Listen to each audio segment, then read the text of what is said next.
ଆପଣ ଜାଣିଛନ୍ତି ରମଜାନ ମାସ ହେଉଛି ପବିତ୍ର ମାସ।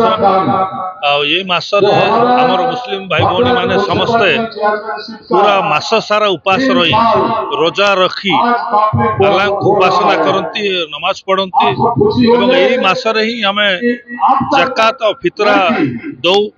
ଏ ମାସରେ ଦାନ ଧର୍ମ କରିବାର ମାସ। ସେଥିପାଇଁ ଆଜି ଏଇଭଳିଆ ଗୋଟେ ପବିତ୍ର ମାସରେ ଭଦ୍ରକ ଠାରେ ଅନୁଷ୍ଠିତ ହେଇଛି। ଆମର ସମସ୍ତ ଭାଇମାନେ ଏଠି ଡାକିଛନ୍ତି, ଭାଇମାନେ ଆମକୁ ଡାକିଛନ୍ତି ଭଦ୍ରକରେ ଇଫତାର ପାର୍ଟି ଆୟୋଜନ କରିଛନ୍ତି। ସେଥିପାଇଁ ନିଶ୍ଚିତ ଭାବରେ ଆମେ ସମସ୍ତଙ୍କୁ ଧନ୍ୟବାଦ ଦେବୁ। ଆଜି এই ପବିତ୍ର ମାସରେ ସମସ୍ତଙ୍କୁ ମୁଁ ଏତିକି କହିବି ଯେ ଭଦ୍ରକ ଭାଇଚାରାର ସହର। ଆମ ଓଡ଼ିଶା ହେଉଛି ଗୋଟେ ଭାଇଚାରାର ରାଜ୍ୟ। ଭାଇଚାରାର ଏ ସହର ହେଉଛି ଭଦ୍ରକ। ଆଉ ଆଜି ଯେହେତୁ ରମଜାନ ମାସ, ପବିତ୍ର ରମଜାନ ମାସ ଚାଲିଛି, ମୁସଲମାନ ଭାଇ ଭଉଣୀଙ୍କ ପାଇଁ ଆଜି ଇଫତାର ପାର୍ଟି ଦିଆଯାଉଛି। ଆମକୁ ବହୁତ ଖୁସି ଲାଗୁଛି, ଆମେ ଭୁବନେଶ୍ୱରରୁ ଆସି ଏଥିରେ ସାମିଲ ହେଇଛୁ।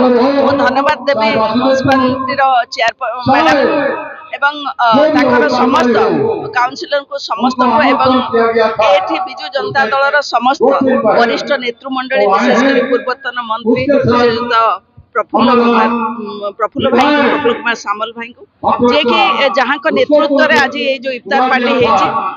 ବହୁତ ଖୁସି ଲାଗୁଛି ଯେ ଇଏ ରାଜ୍ୟରେ ଯୋଉଠି ହିନ୍ଦୁ ମୁସଲମାନ କୌଣସି ମାନେ ଜୈନ ଖ୍ରୀଷ୍ଟିଆନ କୌଣସି ଜାତି ଧର୍ମକୁ ନେଇକି କେବେ ମଧ୍ୟ ଏଠି ନା ଦଙ୍ଗା ହୁଏ, ନା କୌଣସି ସମସ୍ୟା ଦେଖାଯାଏ। ସମସ୍ତେ ଭାଇ ଭାଇ ହେଇକି ଚଳନ୍ତି।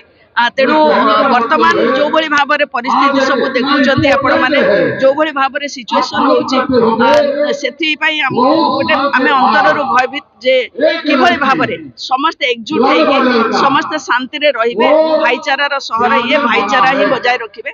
ଏବଂ ଆଜି ସୌଭାଗ୍ୟବଶତଃ ଆମର ମ୍ୟୁନିସିପାଲିଟିକୁ 3 ବର୍ଷ ପୂରଣ ହଉଛି। ତେଣୁ ମୁଁ କଂଗ୍ରାଚୁଲେସନ ଜଣାଇବି ସମସ୍ତଙ୍କୁ ଯେ ଏତେ ସୁନ୍ଦର ଭାବରେ ସେମାନେ 3 ବର୍ଷ ପୂର୍ତ୍ତି ପାଳନ କରୁଛନ୍ତି ଏବଂ ଆଗାମୀ ଦିନରେ ମଧ୍ୟ ସେ ବହୁତ ଭଲ କାମ କରିକି ଲୋକମାନଙ୍କର ଯୋଉ ଆଶା ଆକାଂକ୍ଷା ରହିଛି ତାକୁ ମଧ୍ୟ ପୂରଣ କରିବେ।